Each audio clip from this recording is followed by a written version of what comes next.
this season, we air layered our rose bush as a way to propagate a large new plant.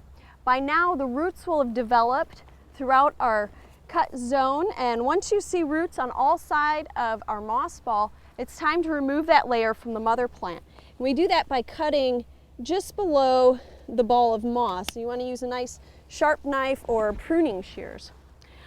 We could put this in the ground or we could pot it up, which I'm going to do, but first I wanted to take a look at some of our failed air layerings.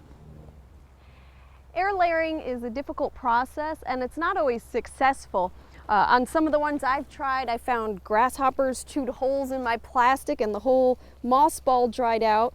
In some cases, I found that the plant produced a great amount of callus tissue and just really started sealing over the wound site. You can see the top of the plant still quite healthy.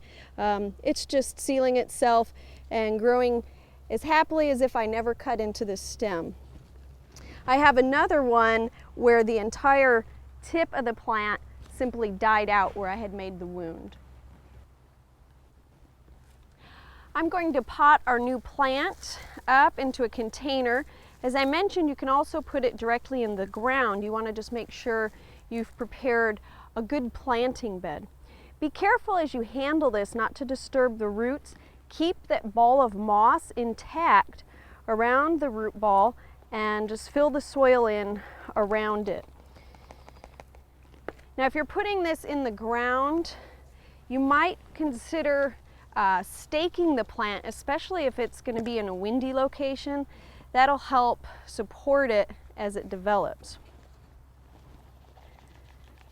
Okay.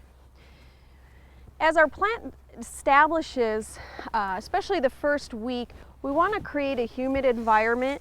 You can cover it with a clear bag and that'll trap the moisture in, mist it a little bit inside, and keep the bag over the plant for about a week or a week and a half. After about a week, go ahead and start cutting little holes in your bag, and what this is going to do is create openings where the moisture can escape slowly and the climate inside the bag will slowly start to match that outside. Cut a couple more holes every day or two, and then eventually the inside and the outside are going to match, at which point you can remove the bag. You want to keep your new plant in a location that's protected from direct sunlight. So put it in a filtered sunlight or a shady spot. And if you're putting it in the ground, you want to keep the moisture level constant and you want to try to cool the soil around the roots. So put a good heavy layer of mulch over that. Keep your plant moist but not too wet. You don't want the roots to rot inside of the container. And eventually those roots are going to become stronger and we're going to have a nicely established new rose to put out in our garden.